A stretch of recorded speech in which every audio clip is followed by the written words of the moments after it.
നമസ്കാരം.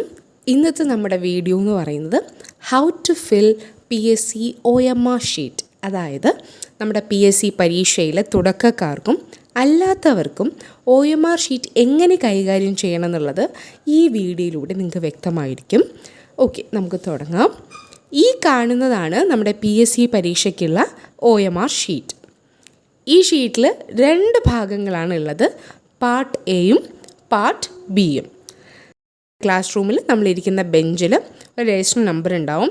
അതിൽ ABCD ഇവയിൽ ഏതെങ്കിലും ഒന്ന് എഴുതിയിട്ടുണ്ടാവും. ആ സെയിം കോഡ് നമുക്ക് ചോദ്യ പേപ്പറിലും നമ്മുടെ OMR ഷീറ്റിലും, നമ്മുടെ കയ്യിലിരിക്കുന്ന OMR ഷീറ്റിലും കാണാനായിട്ട് സാധിക്കും.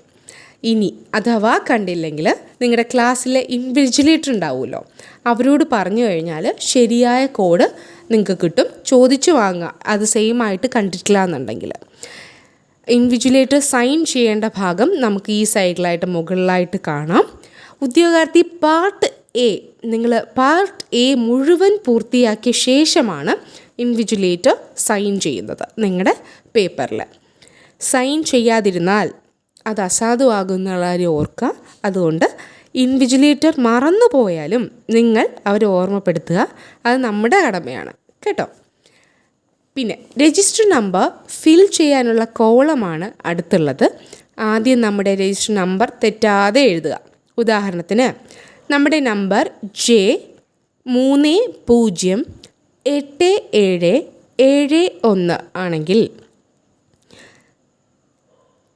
ഇത് പ്രകാരം എഴുതിയ ശേഷം, എങ്ങനെ ഞാനിപ്പോൾ ഈ മെയിൽ കാണിച്ച മാതിരി എഴുതിയ ശേഷം J ഒഴികെ ഉള്ളവ, അതായത് നമ്മുടെ നമ്പറുകൾ 308771 ഈ താഴെ കൊടുത്തിരിക്കുന്ന ഷീറ്റിൽ നമ്മൾ കണ്ടല്ലോ, ഇതിൽ ബബിൾ ചെയ്യുക. തെറ്റാതെ അതാത് നമ്പറുകളുടെ താഴെ ബബിൾ ചെയ്യുക. എ പാർട്ടിൽ ഏറ്റവും ശ്രദ്ധയോടെ ചെയ്യേണ്ടതാണിത് കേട്ടോ. എ പാർട്ടിലെ ഒരു ടാസ്ക് നിങ്ങൾക്ക് ശ്രദ്ധയോടെ ചെയ്യേണ്ട ഒരു ടാസ്ക് സിമ്പിളായിട്ട് ചെയ്യാം. പക്ഷേ ആ ഒരു സ്ട്രെസ്സിൻ്റെ ഇടയ്ക്ക് തെറ്റിപ്പോവാണ്ട് ശ്രദ്ധയോടെ ചെയ്യേണ്ട ഒരു കാര്യമായിട്ട് ഓർമ്മപ്പെടുത്തുന്നത് നമ്മുടെ ഈ രജിസ്റ്റർ നമ്പർ എഴുതുന്ന കാര്യമാണ്. കറക്റ്റായിട്ട് അതാത് നമ്പറിൻ്റെ താഴെ തന്നെ അത് ബബിൾ ചെയ്യാൻ, മാർക്ക് ചെയ്യാൻ ശ്രമിക്കുക. അടുത്തത് ഡേറ്റ് ഓഫ് ബർത്ത് ആണ്. ഡേറ്റ് ഓഫ് ബർത്തിൻ്റെ കോളം നമുക്കിവിടെ കാണാൻ സാധിക്കും. എക്സാമിൻ്റെ സ്ട്രെസ്സ് കാരണം തൊട്ട് താഴെ ഡേറ്റ് ഓഫ് എക്സാമിനേഷൻ എന്ന് പറയുന്ന ഒരു കോളമുണ്ട്. അതുമായിട്ട് സ്ഥിരം ഉദ്യോഗാർത്ഥികൾക്ക് മാറിപ്പോകാറുണ്ട്. ആ ഒരു മിസ്റ്റേക്ക് ദയവായി ശ്രദ്ധിക്കുക, ഒഴിവാക്കുക. അത് കഴിഞ്ഞാൽ DOB കഴിഞ്ഞാൽ എക്സാമിൻ്റെ പേരെഴുതാനുള്ള കോളമാണ്.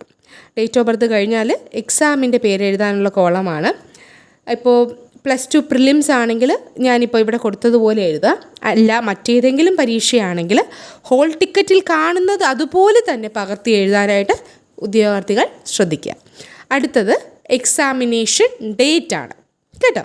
അടുത്തത് എക്സാമിനേഷൻ ഡേറ്റ് ആണ്. അത് എളുപ്പത്തിൽ ഫില്ല് ചെയ്യാം. പിന്നെ ഇത്രയും ആയിക്കഴിഞ്ഞാൽ പാർട്ട് എ കഴിഞ്ഞു. ഇൻവിജിലേറ്റർ എല്ലാം പരിശോധിച്ച് കഴിഞ്ഞ് സൈൻ ചെയ്യും. ആദ്യത്തെ ഒരു 30 മിനിറ്റ് അഥവാ അരമണിക്കൂർ നിങ്ങൾക്ക് ഇത്രയും കാര്യങ്ങൾ, ഈ മേൽപ്പറഞ്ഞ കാര്യങ്ങൾ ഫില്ല് ചെയ്യാനായി ഉള്ളതാണ്.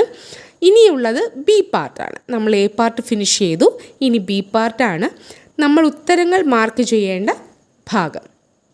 ചോദ്യപേപ്പർ പൊട്ടിക്കുന്നതിന് മുൻപ്, ചോദ്യപേപ്പർ കയ്യിൽ ലഭിക്കുന്നതിന് മുന്നേ ഇവിടെ യാതൊന്നും എഴുതാൻ പാടില്ല.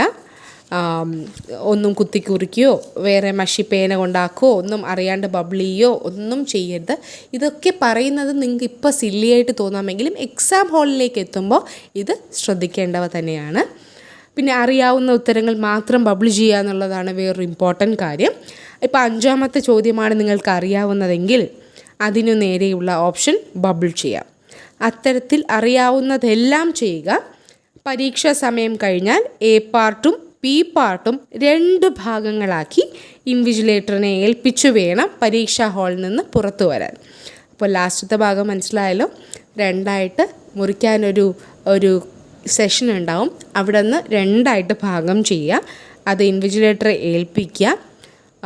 എക്സാം ഹാളിന് പുറത്ത് വരുന്നതിന് മുന്നേ മസ്റ്റായിട്ടത് കൊടുക്കുക. അപ്പോൾ ഇത്രയും കാര്യങ്ങളാണ് ഇമ്പോർട്ടൻ്റ് ആയിട്ട് ശ്രദ്ധിക്കേണ്ട കാര്യങ്ങൾ. മനസ്സിലായെന്ന് വിശ്വസിക്കുന്നു.